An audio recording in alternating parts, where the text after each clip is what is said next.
The bads of Bollywood Aryan Khan की Netflix की series काफ़ी ज़्यादा सुर्खियों में पहले से थी और फिर से वो सुर्खियों में है क्योंकि समीर वानखेड़े ने उनके ऊपर लगा दिए काफ़ी ज़्यादा इल्ज़ाम।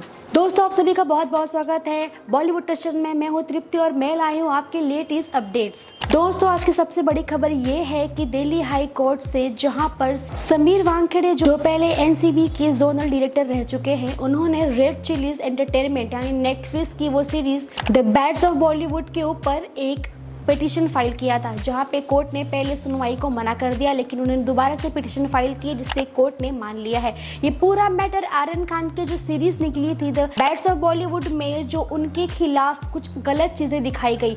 उनका कहना ये है कि उनकी इमेज को गलत तरीके से शो किया गया है, उनके बारे में काफ़ी ऐसी चीज़ें कही गई जो उन्होंने बिल्कुल भी नहीं की, इनडायरेक्टली बदनाम करने की कोशिश की गई है। वानखेड़े ने कोर्ट को बताया है कि इस शो में एक फिक्शनल एनसीबी ऑफिसर का जो रोल प्ले किया गया है, उनके करियर के और पर्सनल लाइफ रेपुटेशंस के खिलाफ प्ले किया गया है, जिसका कहना है कि वो चाहते हैं कि परिवार को काफ़ी ज़्यादा ट्रोलिंग मिली है और मुझे भी काफ़ी कुछ फेस करना पड़ा है, जिस वजह से उनकी डिमांड है कि शो के कुछ ऐसे सीन्स को डिलीट कर दिया जाए, कुछ प्लेटफॉर्म्स को हटा दिया जाए और 2 करोड़ रुपए का कंपनसेशन डिमांड किया है। कोर्ट ने शाहरुख खान को और नेटफ्लिक्स की कंपनी को दोनों को 30 अक्टूबर तक रिप्लाई देने के लिए कहा है। फिलहाल कोर्ट ने कोई स्टे ऑर्डर या फिर कुछ और ऐसी बातें नहीं पास की हैं।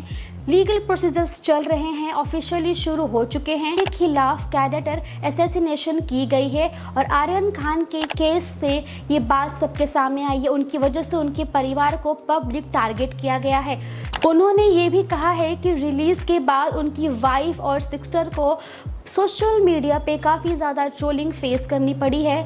प्रोडक्शन हाउसेस ने उसके खिलाफ कोई एक्शन नहीं लिया, मैंने कितनी बार कहा है। उसके बाद बताया जा रहा है कि दिल्ली हाई कोर्ट ने अब अगली हियरिंग 30 अक्टूबर को होगी, जहां दोनों पार्टीज अपने स्टैंड लेंगे, क्लियर करेंगे।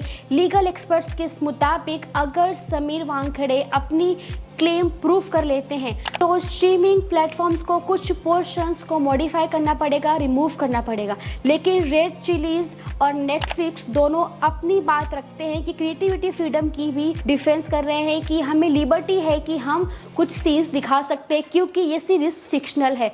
इसमें किसी भी रियल ऑफिसर के बारे में कुछ नहीं कहा गया, ना टारगेट किया गया। फिलहाल पूरे बॉलीवुड और ओटीटी इंडस्ट्री की नज़र इस केस पर ही टिकी हुई है, क्योंकि इसका आउटकम डिसाइड करेगा कि क्रिएटिव लिबर्टीज और डिफॉर्मेशन लॉस के बीच में कौन सी लाइन और कितनी ड्रॉ होनी चाहिए। तो दोस्तों, अब देखना ये बाकी रह गया है कि हाई प्रोफाइल्स के केस किसको जस्टिस दिलाता है और एक तरह से एक ऑफिसर जिसका नाम हेडलाइंस में आ रहा है, इस तरह से शो किया जा रहा है, उनके क्लेम्स को किस तरह से संभाला जाएगा, उनकी हेल्प की जाएगी और फिक्शनल टर्न को।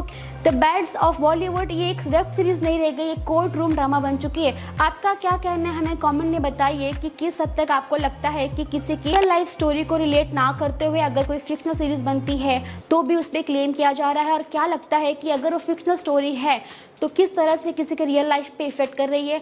कमेंट में बताइएगा। वीडियो कैसी लगी कमेंट में बताइएगा, लाइक कीजिएगा और अगर सब्सक्राइब नहीं किया है सब्सक्राइब कर दीजिएगा।